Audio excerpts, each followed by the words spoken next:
Hello everybody, welcome back to the Norries podcast. Before we get into it there, we just want to remind people that we're supported through Danny Donovan at quickminutes.com. Yeah, Danny's a very good friend of both myself and James. He comes from the north side as well, and he grew up locally, and he's been a massive supporter of the podcast and both myself and James since we actually began. And he has his own company called Quick Minutes now, and quickminutes.com is a meeting management application for semi-formal and formal meetings. And look, if you want to know more about that, quickminutes.com, and supporting Danny's supporting us. So if you're interested in that, check them out and enjoy the rest of the podcast. Hello everybody and welcome back to the Norries podcast. I'm your host James and I'm joined by my good friend Timmy Long. Hi everyone. Rowan is on the deck. Say hi Rowan. Hi Rowan. And this week we have the CEO of South and West Irish Fisheries, Pat Murphy. And you've come with supporting evidence. Before we get into all that part, for the people that don't know you, do you want to tell us a little bit about who you are and where you're from? So I'm a dad. I have 4 kids, married to Rose. My eldest lad is working now in the business that I started when I finished school in aquaculture and mussels. So he's working in that. My other lad is on the spectrum and my 2 girls are in school. Autism, is it? Autism, yeah. And where you're from? So I'm from Skib. I was born and reared in Skib. Grew up there and very proud of my footballing achievements with the town, and stepped away just as they won the All-Ireland, so... Are you of Tony Davis's vintage? Well, they'd be older to be more Don Davis, Don would be a little bit older than me. So I played with Don. We won a county medal together. Brilliant. I won it with him. I'd say he'd be saying. Yeah. He'd pull me along the road. Skibrine's a beautiful town, isn't it? Savage, yeah. It's a great place. It's the history down there. That grave, the famine grave, and the heritage site there is amazing. Like when you're going through the town and what it must have been like there 150, 60 years ago, the heart of the famine, Yeah, we actually come from Hare Island in Driscoll, and the story behind that was when Baltimore was sacked. That's when Skibbereen was formed. Like the boys came from Tunisia. That's right. Took out the first slaves. They were the first slaves, and the prince, the O'Driscoll prince, he fled to Hare Island, and I was told actually in one of the interviews in America that Murphy is the actual name for Irish sea warrior. And I said, of course it was, sure. He had to come up and we had to protect him above in Hare Island. So that got a good laugh. And is Skibbereen a big fishing town? It's not, no, but it had a fishing co-op. We had Air and Foods factory inside there at one stage, and that closed down, and the lads went in there selling fish, and that didn't quite survive. Look, we've been savaged with the last number of decades. Our fleet. Imagine in this century we had over 400 boats over 15 metres in our fleet, and that's small, like. And we're looking at now that being reduced to 120. So that's annihilation for our fleet. When you say we, are you talking for South and West Ireland? No, the whole country. The whole country? The whole country, yeah, that's all you'll be left with. So like it's the reason why I enjoy coming and delighted and thankful for coming to this, just to let the people know, like, we've the best resource in the world around our island. We genuinely do. We're sitting on the continental shelf. It's where the fish come to breed and spawn, and we populate all the other oceans and seas. The mackerel now, 60% of the mackerel come to our area to spawn and grow. Like, there's actually an egg survey going outside Porcupine going on at the moment, to count the eggs and see what fish will be there in the future. You're talking about a catch of 1 million tons, right? That's what the fishery is. Ireland gets 55,000, 60,000. We have blue whiting as well. We were talking about that there when we were on about the Russians, that their fleets were outside the zones, and it was to their advantage too that they wouldn't be blowing the place up, like, and another 1 million tons of quota. So we've 60,000 of the mackerel. How many do you think we should have of 1 million tons of blue whiting? What do you think would be a fair share when 70 to 80% of that fish start here? Would it be stupid to say all of it? Yeah, well, there you go. Like, most countries would be looking for all of it. Yeah. No, around 30, 34, 35,000 tons. Just nothing like. Out of 1 million tons? Out of 1 million tons, yeah. What was life like for the fisherman before things changed?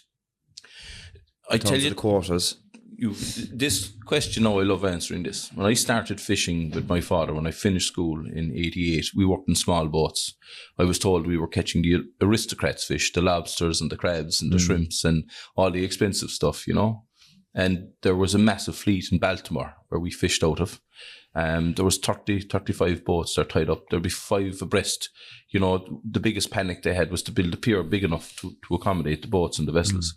And for me, during the winter time, when you couldn't fish during the bad weather, you'd be looking for a berth on the boats. You just couldn't get one. Your name would go on a list, and by the time your name would come up, you'd be back into the fishing in the small boats again. The season would start.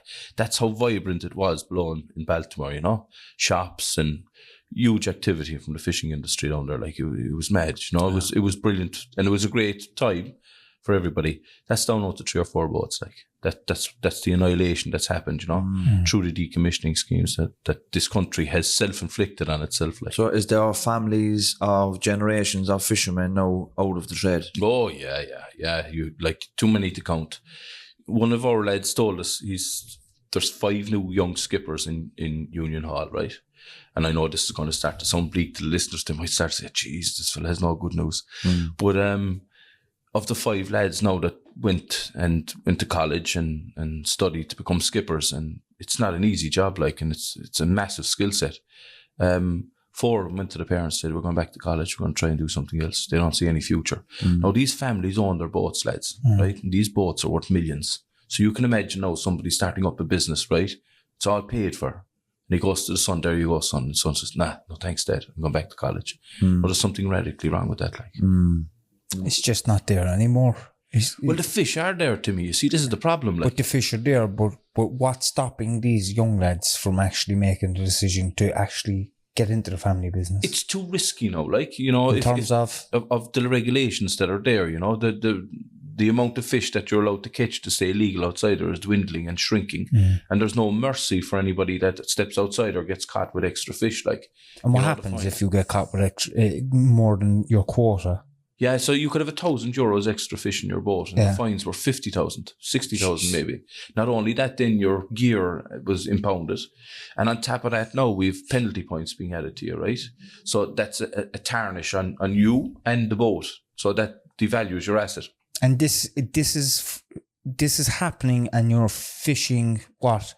How many miles from Irish shores? Oh, you could be up in Norway, or we had boats now that were up around Norway in the last few weeks at Scandia Herring, like. Yeah. And are they within the Irish waters? No, they'll be way up in Norway. But in another month now, they'll be heading down to the Bay of Biscay to go at tuna, you know, and trying to make a living down there. They go anywhere where they can try and get a bit of quota just to stay viable, you know. Why and when did the quotas come in, and what are the quotas? So quotas are what the European Union govern how much fish can be taken out of a stock at any one calendar year, so that next year the babies come in and replenish. So there's another age group, right? Yeah. So it keeps the stock healthy. And the people that give advice in that are called ISIS. You know, these are scientists from all over the world, and they do a lot of work now. Yeah. And they're paid for by the European Union to do this work. So they set an overall TAC and quota. I brought the marine book there with me. And if you go into one of the species, you'll see that there's 3 different ranges, right? So you have a lower range, a middle range, and an upper range. They never give the middle range, but they set this word is called maximum sustainable yield, right? And you'd hear then all on the radio, all the bad news, fishermen are overfishing, they're catching too much fish, but they're not, right? And I'll explain why. Everybody would have to exceed their quota before any stock would be exceeded, plus it would have to be on the higher range rather than the lower range. So there's misinformation being given out there, but we don't get enough quota. I gave a list there of the stuff that's there, and you'll see all the different countries that are coming into our waters. Some are catching up to 34,000 tons of certain species in our waters. We get 0 back in their waters. Like, how does that work? Like, isn't that the EU like free travel? We can go to Spain and work and live. They can come here. Their fishing boats come here. We can go there. Is that not how it works? Well, you see, the way I describe this is you remember back in our history, right, of Europe, where countries in Europe went to foreign countries and put up their flag and they said, well, we own this place now, like, you know. You've seen it in Australia, you've seen it in America. Yeah. Well, I see no difference to what happened in 1973 and up to 1983 here. So what happened was we had vessels and boats coming from all over Europe to go fishing in our waters. And they were catching fish here. And the Icelandic people decided that they were fed up with people going to their water. So they said, we're going to extend our exclusive zone to 200 miles. So everybody's followed suit. Okay. But because all these countries were fishing inside, sharing the resource, they took a picture in time. So they said, everybody show us what you're catching. And then they said, right, that's it for the future. No change. The easiest way to describe this now to everybody is this.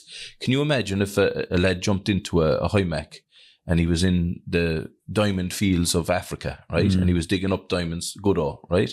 And a local fella came up and he said, listen, what are you up to? And he was handed a shovel, right?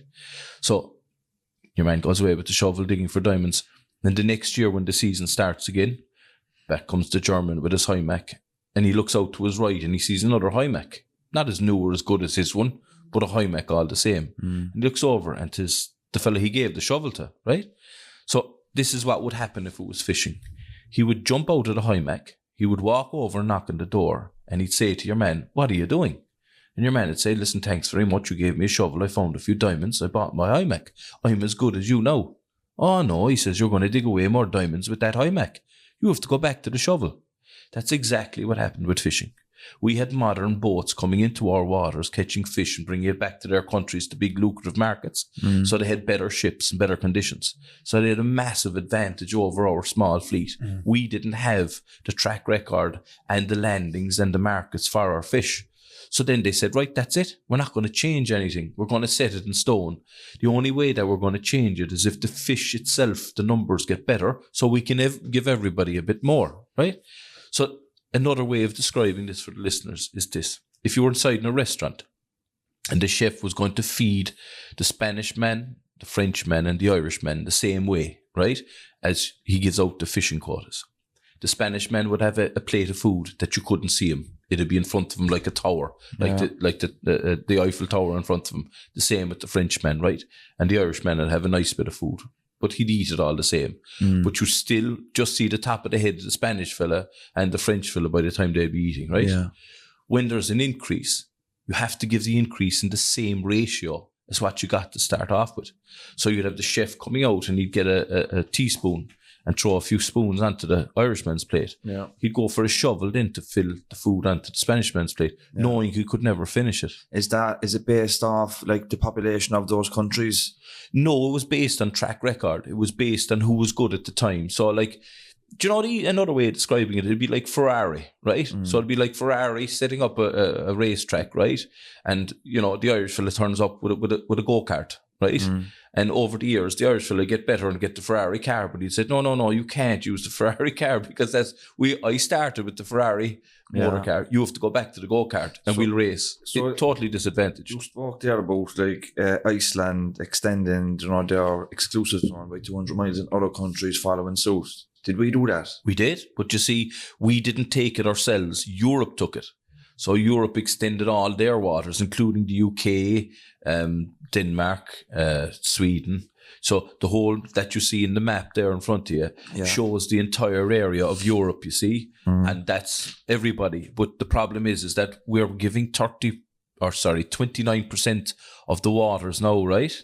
That's what we have of the 100% European. But we still get around 5% of the whitefish, like, and in some quotas it's even less. Is there other European countries in a similar situation to Ireland? No, like Belgium now would have around 40 kilometres of coastline. 40 kilometres, and they've bigger and better boats than us now coming over, and they're landing into our place. They're fishing in our waters.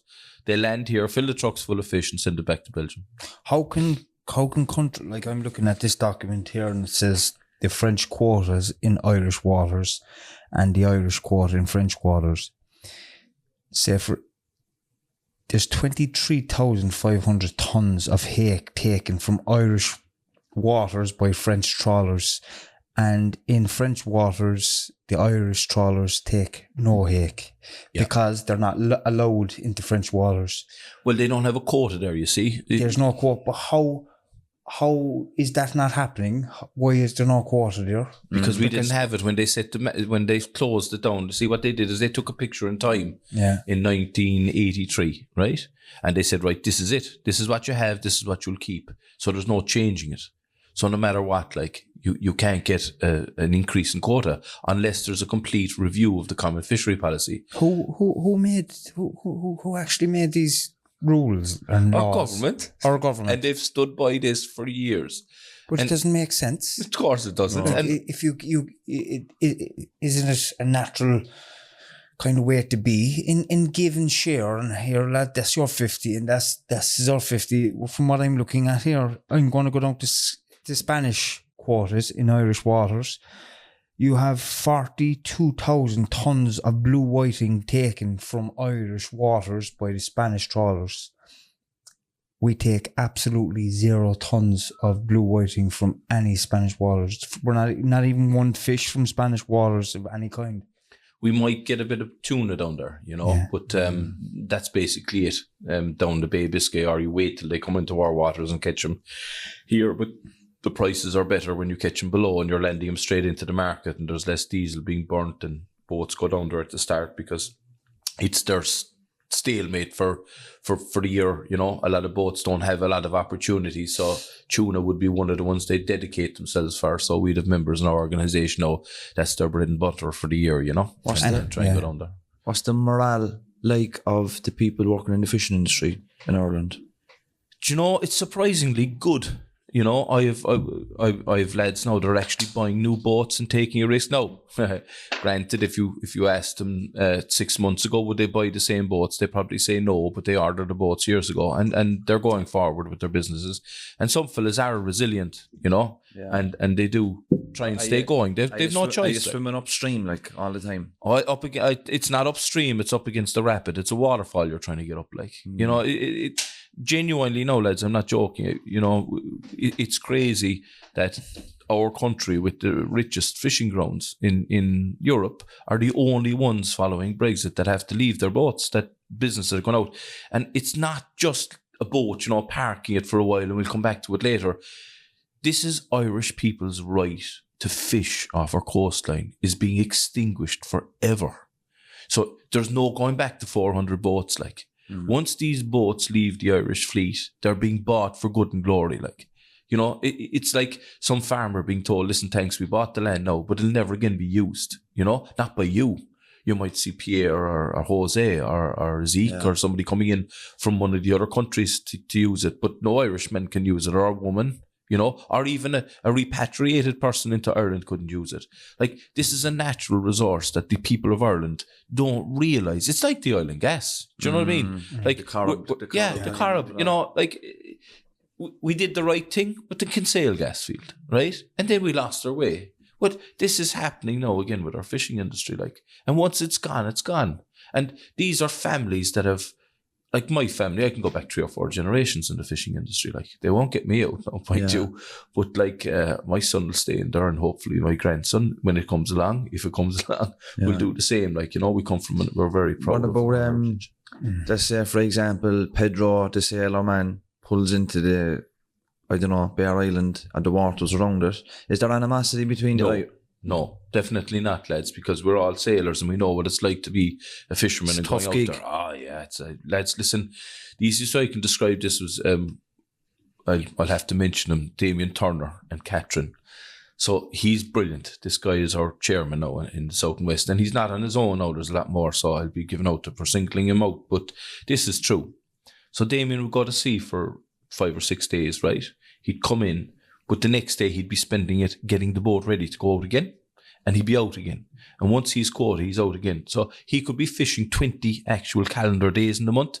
He could be another 4 days getting the boat ready, maybe 5. That's the dedication that man puts into to pay for the futures for the crew and the lads that are there. Like, a lovely story I'll tell you was this. One of the crewmen's daughters, right, came on board the boat, but the crewman had been gone for 10 years. So this girl came in, she was in her 20s, and she came in to shake Damien's hand to thank him because she was able to go to college, do everything, and move on in life from the money that her father earned on the boat.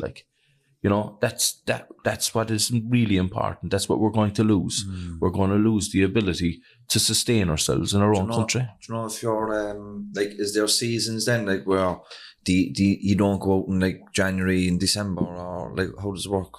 So that's back to the Russian thing again. We didn't have enough fish for the porcupine prawns, so we closed the fishery for January, right? So it was really important then to start off in February because lads hadn't earned much, right? So they had to get out there for this lucrative fish. So you can imagine then if in the middle of it, right, after steaming out 200 miles, burning all that diesel, you'd be told, listen, turn around now, lads, and go back in because the Russians are here. You have to move out the way. That's why we were so adamant that nobody was going to tell us to leave the fishing ground. It wasn't just the Russians, like, it was our own people. And if people look back, they'll see that we were being tried to put off the ground. So there's a season there. So that season now is there for the next 3 months. We're going to close it again for May, June and July for conservation reasons, to allow the fish to recover and come back and spawn and breed. We're doing the right thing. Yeah. Imagine somebody telling you that, listen, park up the car or the taxi, for 3 months. And it's like a farmer putting a field offside for a season or something. So like we do the right things. Yeah. And so we'll be hoping then to get a swap, right? We don't have the quota. So what we'll do now is bargain with the other countries for our own fish back to try and get them out there again in October or November for a couple of months for the Christmas market. So if we can get a 5-month fishery out of 12 outside there, we're happy with that. Yeah. That's crazy, like that makes no sense. Do you know when the fish are ours, like, and I know I'll be criticised for saying that, but these fish spawn and breed inside our waters. They don't move, right? These fish, the prawns, they're in their burrows. They're in Irish ground, Irish water, and yet we can't get enough fish to sustain our fleet. And like, look, it's heartbreaking, to be honest with you, to be describing this, because there's probably fellas listening to this. It's not going to do their mental health any good, you know. But like, we have to say it. Is there mental health issues amongst? Absolutely. Of course, what about suicide? Luckily enough, no. So far, touch wood, and please God, it'll never be an issue. Not that I know of. But look, we lose lads to the sea over the side and stuff like that. Yeah. We did lose a lad off Wexford, like, and they don't know the reason why, but he voluntarily jumped over the side. You know what I mean? Yeah. So whether he did it for different reasons, but that's the only one that I would say. And look, that devastated the people that owned that boat. Knocked them for 6. Like, you know, it really did. Like, it's you're losing a family member. Yeah, you know, you're working with lads for years on board the boat. You depend on each other. Like, if somebody makes a mistake, it could cost you an arm or a leg. Do you know, there's massive tension and ropes and wire and stuff outside there. Like, it's a specialised job. Not everybody can do it. And we have rough waters in this country. They're getting rougher. We have rain probably 8 to 9 months of the year. Yeah. And then winds. So it must be ridiculously hard. So I'll tell you, lads, to make a living. Yeah, and not only that, right? So I was talking to lads, one of our bigger members. I asked him in an interview that we did at one of the presentations, and I asked him straight up, I said, listen, how much did it cost you to put the boat into the boat yard last year and paint her and get her ready, like do a few knickknacks? No major overhauls, no engine overhauls or new equipment or anything else. 80 grand. 80,000, right? That's an awful lot of money to have to make back in pure profit, you know, for just maintaining the boat, just painting her, making sure she's fine. And they do that every year. So the fees there are exorbitant. Do you know how much it is to stay legal with the Wi-Fi, to be able to transmit and send the data in? Right? You imagine if you got a bill from Sky for this, 500 to 800 a month. That's what they're paying, like, to have Wi-Fi in the boats. Not just for the crews now, which they do have. It's a good amenity to have. Who's the supplier then? Either a Spanish company normally, like, you know. Why so? Is it because why so much?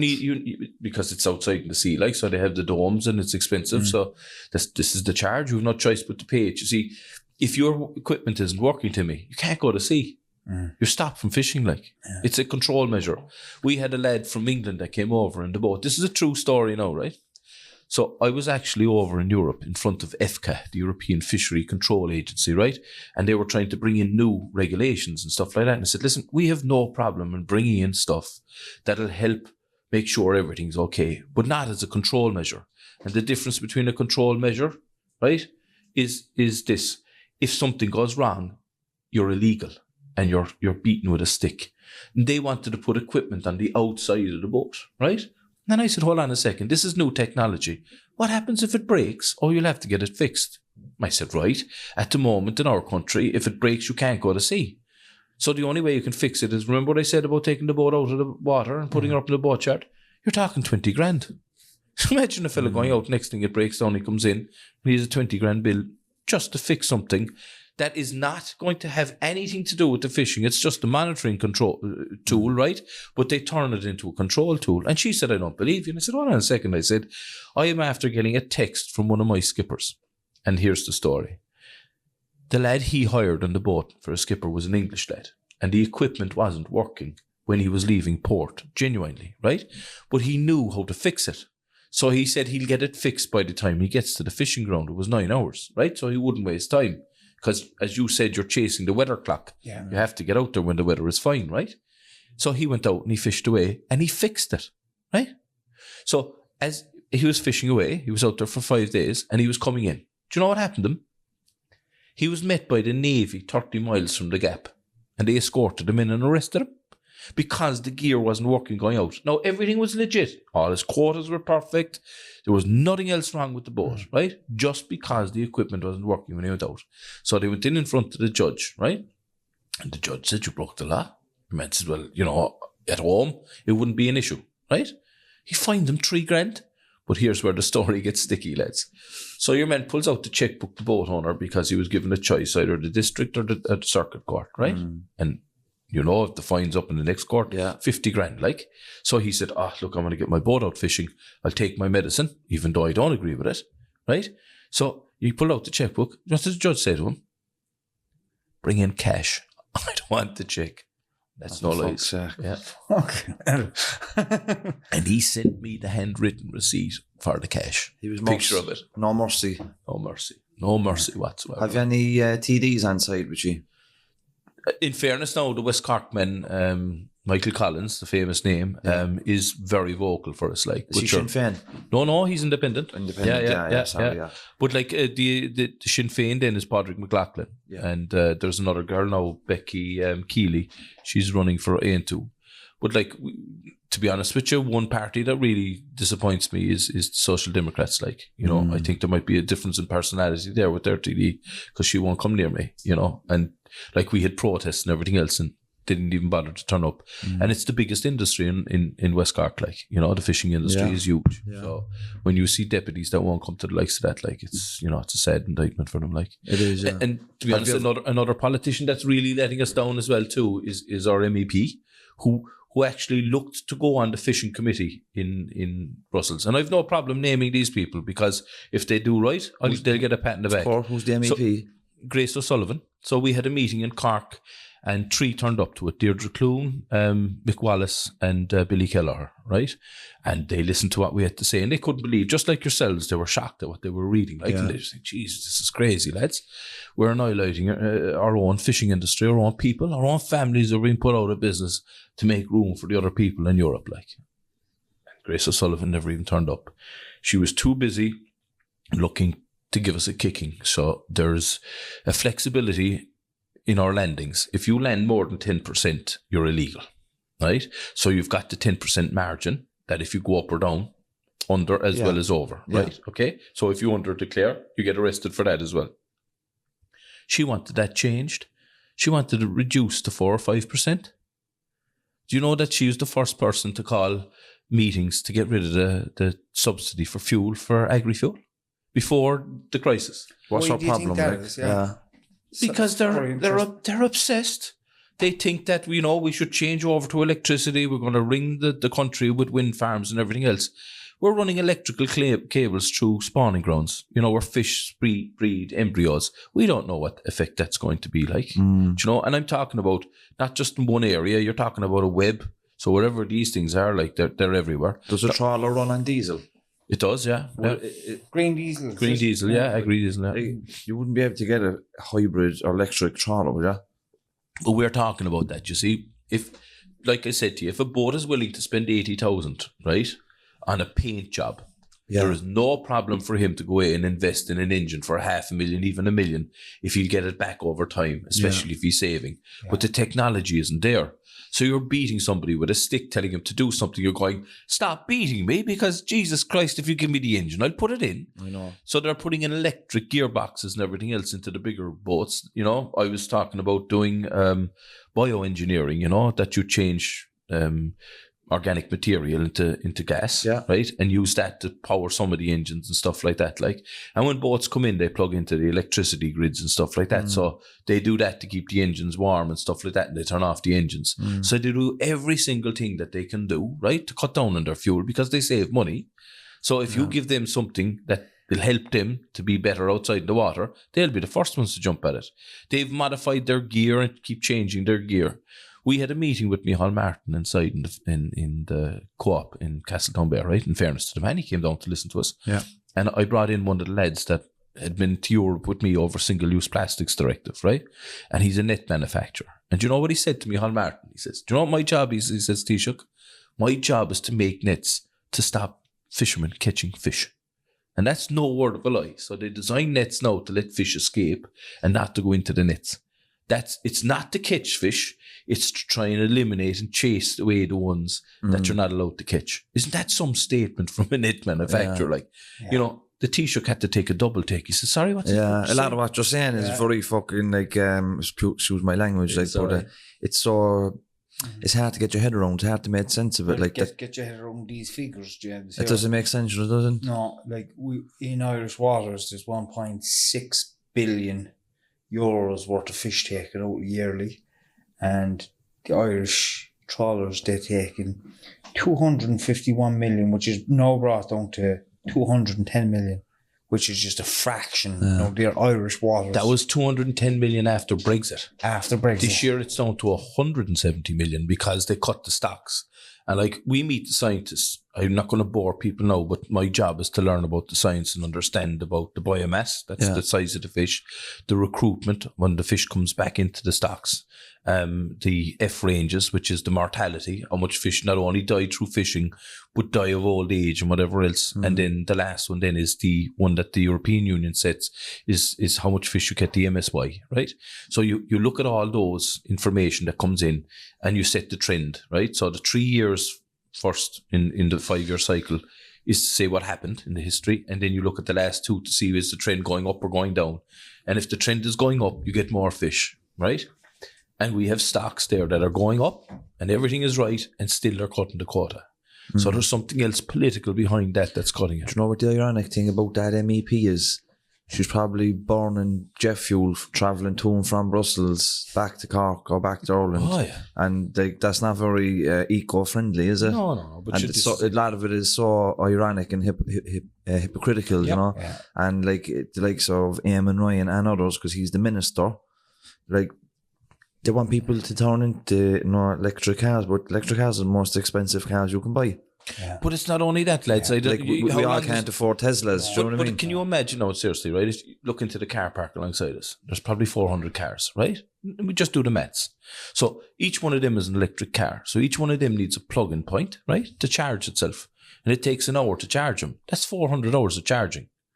So to charge those cars in an hour, you need 400 plug-in points. Where are they? You know, this aspirational stuff has to be born in reality. And the reason why I'm saying this is because I've worked all my life. I started working in a small shop at the age of 12 part-time, right? And I worked on the farm with my father from the age of 8. I was fishing at the age of 8. And you have to understand nature and the environment and everything else that you're doing. And at the end of the day, you have to turn a pound, right? You have to look into the wallet at the end of the week and know there's enough there for next week. Of course. I don't think these people live in that reality. I genuinely don't believe that these people understand what it's like to be an ordinary Joe Soap in this country that's going from week to week, you know, with the arse falling out of his pocket, trying to survive. And then they're told, listen, we're going to throw another 20 euros on you next week for carbon tax. Why? Because our 0.00003% of our contribution to the planet is destroying the planet. And you're just going, are you nuts or what? Like, we have to live here. Do you understand? Like, we got rid of the sugar production in our own country, so we're importing sugar. Now, I'd say the carbon footprint of that is through the roof. We got rid of making our own fertilizer in this country, another carbon footprint through the roof. But the worst thing of all for me is this is the lunacy of the Green Deal, right? The Green agenda. We are importing peat to grow food from Germany into our own, to leave our own peat where we have in the ground. Like, what sense does that make? Like, so you're importing earth into... How do those policies get passed? Like, is there any oversight or scaremongering? Absolute scaremongering. everything all right? No, I just wanted to get that point down there because that was a very valuable point about the peat. Like, It's true. We have peat all over our country, and we're buying it in from different countries. It just does not make sense. It's not sensible. It's lunacy. It's You know, and What's the until meaning behind that? just scaremongering, you know, like, you know, we have to do this, we have to do it. You're being forced into it and you're being told this is what the people want. I'd love to meet somebody in the street that'd tell me that makes sense. How could that make sense in this world? Like, as I said, I'm working all my life. I'm living in the country. I built my own house. Genuinely, I worked. I did the block work, the dead work. I was there for the plaster. I passed them in the blocks. I wasn't a tradesman, but I was his helper. We put up the roof, the joists. We slated the roof. You know, the only thing I didn't do in my own house was the electrics. I wasn't good enough for that. I even helped the plumber lads. My brother's a tiler.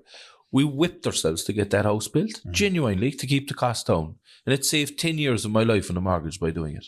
Yeah. So I understand what it is to use your hands. But I don't think these people are using their heads like. I don't think they're looking at the real world of the people that are outside that are suffering. And they just can't get it. Have you ever had a collective action amongst fishermen, like the farmers would fucking park up on Grafton Street with their tractors? Have you ever... Right outside the door here, we brought 60 vessels up to the quayside. Where by the Port of Cork? Yeah, in the Port of Cork, right? The last time that was done, lads, it was before my time now, involved in representing the bigger part of the industry, right? And they dropped fellas into the boats to take over command of the boats to get them out the way.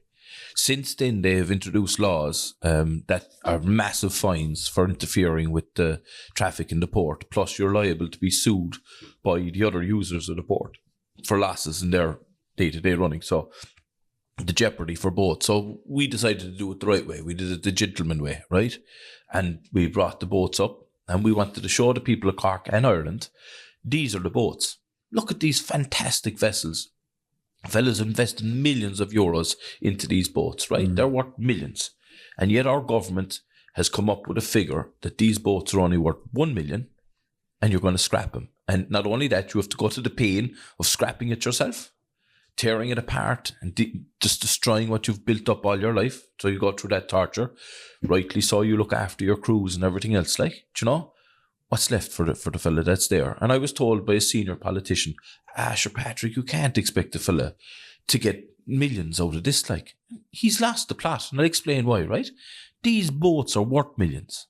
So if they sold them, if the market was good and there was plenty of fish there, they wouldn't be looking for the measly €1 million that's going to be thrown at them, right? Half the value of the boat, they'd sell it for the 2 million. But because we were robbed of 25% of the fish that we were allowed to catch in our own water, and I'm stressing this point, we were robbed. Unless a politician is going to admit that he gave away our fish, then that means we didn't agree to it. That means the European Union robbed 25% of our fish and gave it to the UK so they could keep selling cheese and wine and cars into the UK, and the UK could sell their products back into the EU. And we paid the price for that. There was 176 million was the bill, and we paid 50 million of that. There's 8 other countries. So we were robbed, like, and I mean robbed.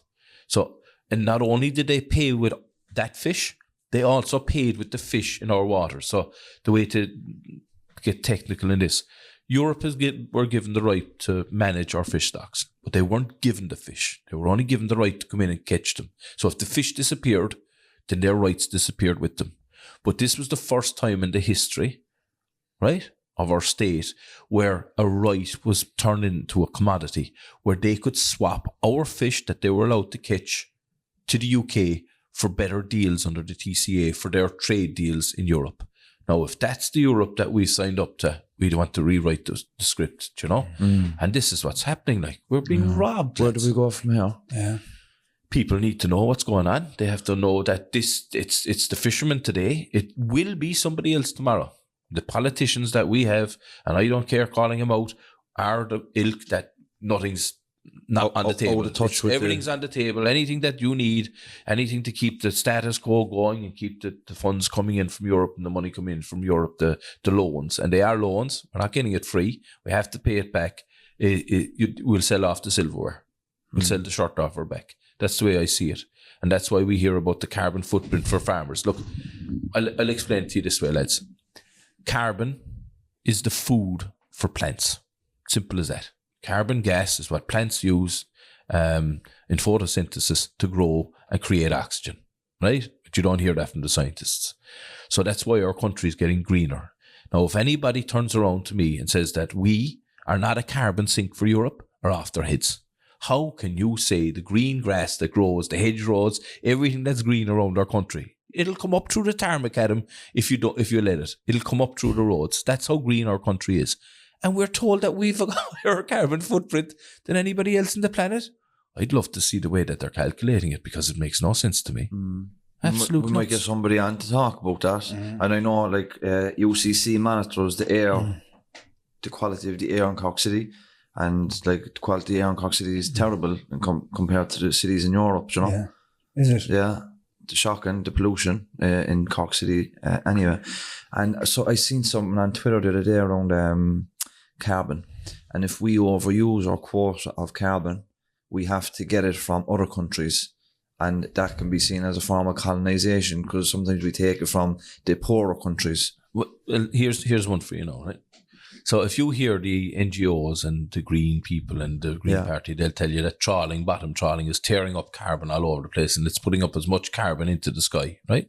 So I sat down with Minister Noonan and I said, right, turn it on its head, right?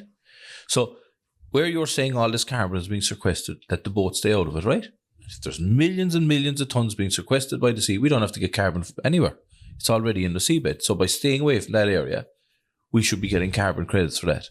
But it's the fishermen who are staying away from the area needs to get the credit for that. Do you know what I mean? So that makes sense. So if a farmer is told, listen, you can't farm here because we're going to grow plants and trees and stuff in your land, right? Which is happening. Why can't that same ideology be given to the fishermen? And then we have no problem with carbon, because the maps I show you can show you we're on the continental shelf. That means we're on a volcanic plateau, right?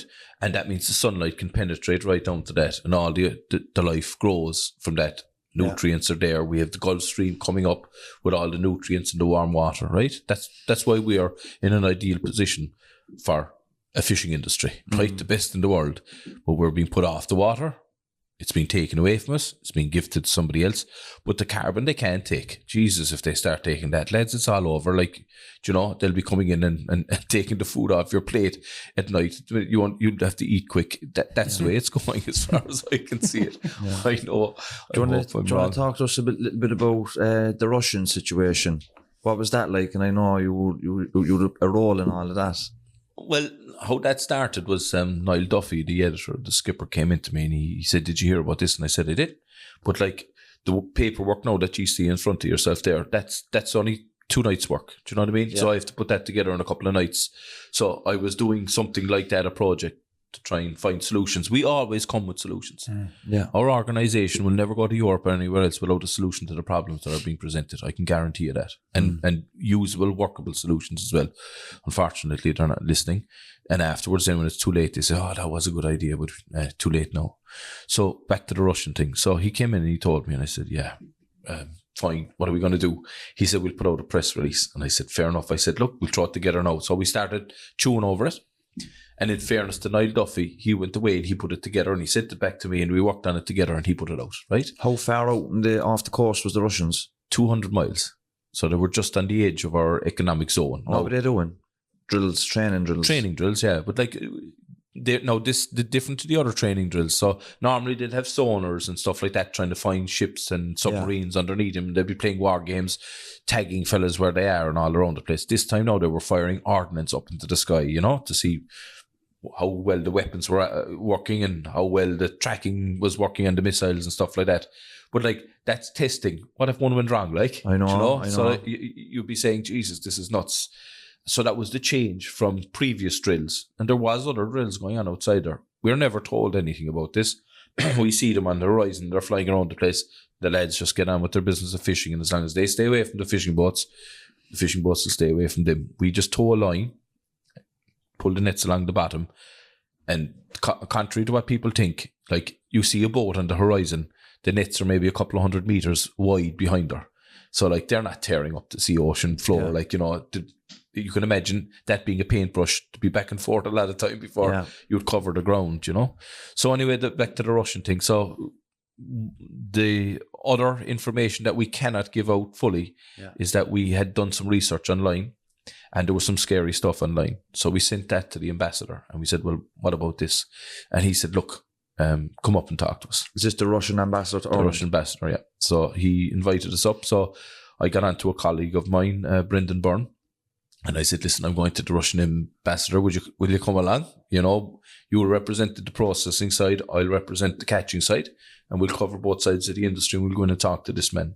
And that's what happened. We went in and talked to him, and his knowledge, lads, to be honest with you, was phenomenal on what he knew about the history of the fishing rights and stuff like this, and how Europe, and he reckoned Europe wasn't very kind to us, you know. But we asked him about the war, of course, and stuff like that. It wasn't taboo. Look, you can hear from this interview, I wouldn't stand back from anyone for a chat. And he said, there's a lot of misinformation coming out and stuff like that. And he said, hopefully that'll be borne out in time. And he said there was no intention whatsoever at that time for the borders to be crossed, genuinely. And he said that the troops along the border are there all the time. It's just that they were doing exercises at that stage. And I think the rhetoric and the stuff that went on more or less drove people to war. And I said this in the interviews. And I'm delighted that I was corrected, not corrected, but vilified, or what's the word I'm looking for? Verified. Yeah. That what I was saying We was don't true. want to be vilified. Yeah, vilified. Oh. So there's enough of that going on. Yeah. But like, there was a man spoke in the United Nations and he said, this is crazy. We have to stop. Both sides have to stop. It's not worth it. You're killing people on both sides. That's all that's happening here. You're flattening buildings. People are getting killed. You know, people have a right to defend themselves, but crushing them into the ground, you know, there's no freedom in that. So there has to be peace talks. But this man proved after that meeting to me, right, that he was telling the truth. And the reasons being is that what he said to us came true, right, to us. And he said it in the Dáil. And he said it in front of the Oireachtas Committee. And Charlie Flanagan asked him the question. He said, why aren't you doing what you did with the fishermen 3 weeks ago now and contacting the Russians and asking them to stop? So he also confirmed that what the ambassador had said was correct. So this was a government minister who was the Minister for Foreign Affairs, was after confirming what the ambassador had said inside in the Dáil was correct, that he had engaged with the fishermen, us, and that they had moved as goodwill gesture out of our area. And the importance of that, lads, is this. A bomb or an explosion sends a shockwave right down to the bottom, right? And that can damage embryos, you know yourselves, like, of course it can, or damage the seabed. Yeah. So we don't know how bad or how big these were going to be. It's fragile, right? So by moving into deeper waters, as I said, it's like throwing a pebble into a pond. Yeah. The bigger the pond, by the time it gets to the outside, the ripples are smaller, do you know? They've dissipated. So it's the same for us. So we were delighted. That was it. And plus, you have to imagine, we were being told in interviews like, who the hell do you think you are? And Jesus, do you think he's going to listen to you fellas? Do you know? There was lots of internet memes going around, or what's the Russian going to do when the Irish, you know, fishermen come out and tell them to move on, you know? But he fucking did it. To be honest with you, like, it wouldn't. Oh, yeah, there was never any doubt of that. Like, people, there was a little bit of disrespect towards you, I think. Though. Oh, huge, yeah, huge. But like, as I said, our fishermen go out in gales and storms. Like, they're not afraid of that. And they've seen these boats outside there all the time. Once they knew that we had their back, that the world was looking at us, that there was protection in that. And once we ourselves came back and confirmed what the ambassador had said to us, our lads had no fear. And sure, that was confirmed on the Friday night before they went fishing. Like when the Russians said, right, we're moving away the exercises. No, I gave credit to Simon Coveney for writing that letter. I hope he did. I hope that did happen. I didn't see the letter, but I'll take the man at his word. Yeah. And I gave the man a call and I rang Simon and I said, listen, congratulations. Not only that it achieved, right? So I don't care who gets the accolades as long as the job is done. Of course. That's it. That's what's the most important thing. Yeah. So, you know, fair play to him. Great story, isn't it? It is, yeah. It's something to tell the grandkids, like. What's the ideal scenario for the Irish fisheries going forward? More quota. And and we're not asking to take the fish off the other countries, Timmy, right? We're not asking to give... want more of your own. We want more of our own and only the fish that they're not catching. Who could actually put this into working free? Who has the power to sort this out? It'll take our Taoiseach, I believe, to go out there to back up what we're going to be asking for, and our Minister for Foreign Affairs. We had this meeting with the Taoiseach and with the minister after Brexit, after the 24th of December. I think it was the 28th or 29th in the holiday season. And he said he'd stand by us, and so would Coveney. And we wanted to live up to that. I know it's a year on or 2 years on, but we need the head of our country to meet the heads of the countries in Europe and to the Commission Ursula von der Leyen and say, listen, here's what the lads have put together.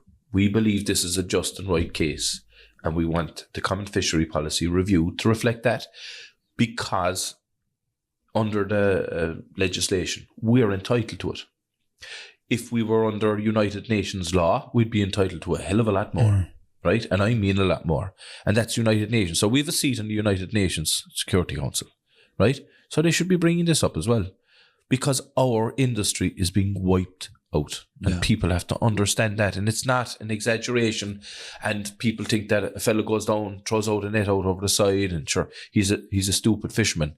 I'd like to see any man alive to go on board a fishing boat and take it out and catch fish in this day and age. He would crap himself. There isn't a pilot in the world that would be able to take a fishing boat out to go fishing. It's not about navigation.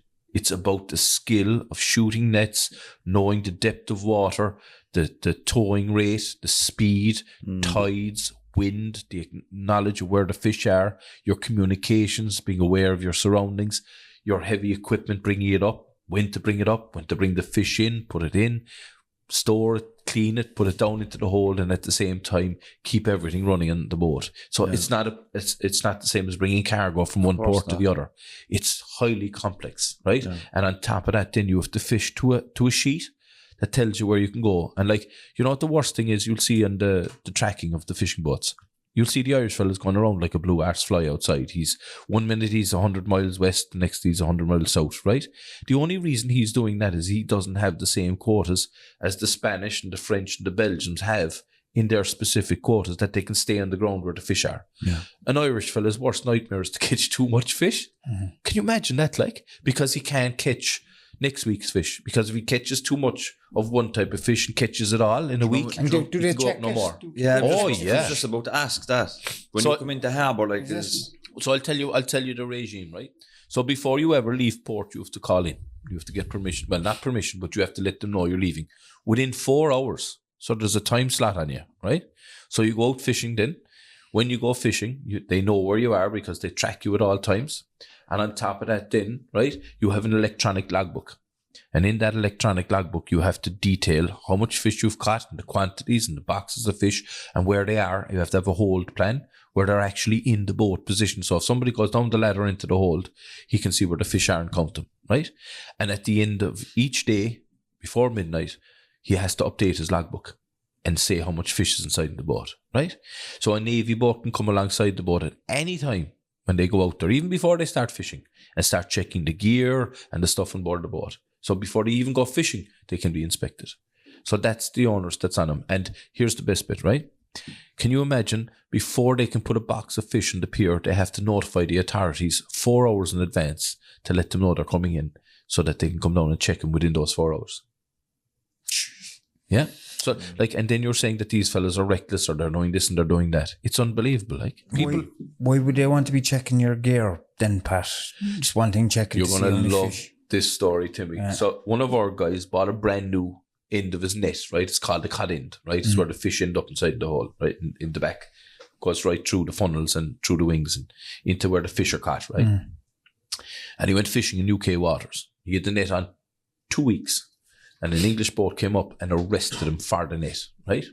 So what had happened was, he had been dragging it through soft mud, and the fibres allowed dirt into the mesh, into the string, right? And it swelled it. And it went from 4 millimeter thickness to 5, right? And he was arrested because the mesh was too big. Can you imagine that? Can you imagine now somebody doing that? Like, God almighty. And they stayed on board his boat for 8 hours until they found that piece of netting.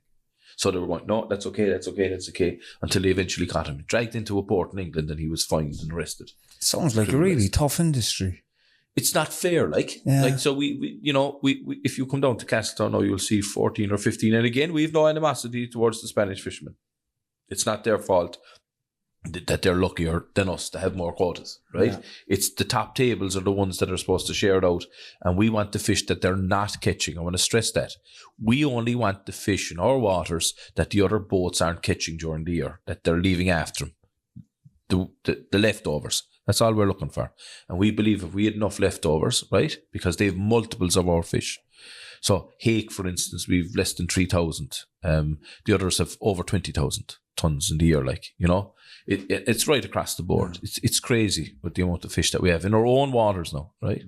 So all we're looking for is a fair deal. Equal rights and equal opportunities is our slogan. And we just want more fish for them to, and that will save us. And do you know how much extra we need? Now 50 million. As I said to the commissioner, I said, it wouldn't be a teardrop in the body of the European Commission's budget. Like, they're talking about $1 trillion. And that'll bring those 4 young lads that you were talking about will go back into the industry again. And it'll bring other young lads coming up. Stop the 60 boats being decommissioned. But we'd need that year on, year out. Like, we'd need that extra 50 million. That would be enough to sustain those 60 boats, like 60 families. But not 60 families that own the boats, right? You have 6 and 7 fellas on board a boat. So that's 60 by 7. What's that? Do the math, 6, 7, 42, 420 people. 420 people sustain their livelihoods and their jobs on the water, right? Now, how many more jobs ashore will that create? Like, we're talking thousands. Yeah, and then the food and the money that'll generate into the economy because that fish is being exported. Like, so you're talking, I reckon, around €1 billion we could get extra from the start to the finish if we got a proper share of fish in our own waters. By the time it'll be wrung out, do you know what I mean? Yeah. So, like, as they say, you bring a euro ashore, it goes through 10 pair of hands before it gets out of circulation. That's what I believe with fishing. Like, so I hope Micheál Martin, Simon Coveney, and the rest can make it happen. You know, I think if it doesn't happen with them in power, it probably won't happen for a long time. You know, if you look at other ministers that might be have no affiliation towards you or where you're from, and might be way out of touch, living in mansions in Dublin, and they have no connection at all, then you're like another generation away from change. You know what I mean? So I hope it happens soon for you. But it was a pleasure talking to you, Pat. I hope now you'll say that again in a couple of more interviews. These are Corkmen we're talking about. Yeah, I know. And like, if they can't do it for their own people, like, so who are they doing it for? Exactly. Like, we want a small bit of sympathy at home, and we're not asking for a lot, lads. 50 million worth of fish. They're reasonable men. Sure, like, they'll do what they can. You would hope so anyhow, Well, they look, as I said, Simon Coveney is taking the calls from me, and Micheál Martin came to Castledown, but talking about it is enough. Now we need action, like, and we have a common fishery policy task force set up, and we're looking for the information now that can show what we're looking for, and once these people are given that information, it's their job to take that to Europe. And no is what they have to keep saying if they're not going to get what we need. Like, they just say, no, we're not agreeing, no. And they have to say it until we get a fair share, equal rights and equal opportunities in our own water. That's all we're looking for. Yeah. It's a pleasure talking to you, Pat. Thank you, Pat. Thanks for coming on and educating very interesting conversation. Very interesting, yeah. And shout out to all the fishermen around Ireland. I hope they're listening and watching, and stay safe and stay healthy. And don't forget, now I must bring in those prawns. We'll have to give you a taste. I'll bring them on for the curry in a minute. I've eaten prawns for the night. But I didn't bring that much. No, God bless. See you later. Thanks, Pat. God bless. Thanks, everyone.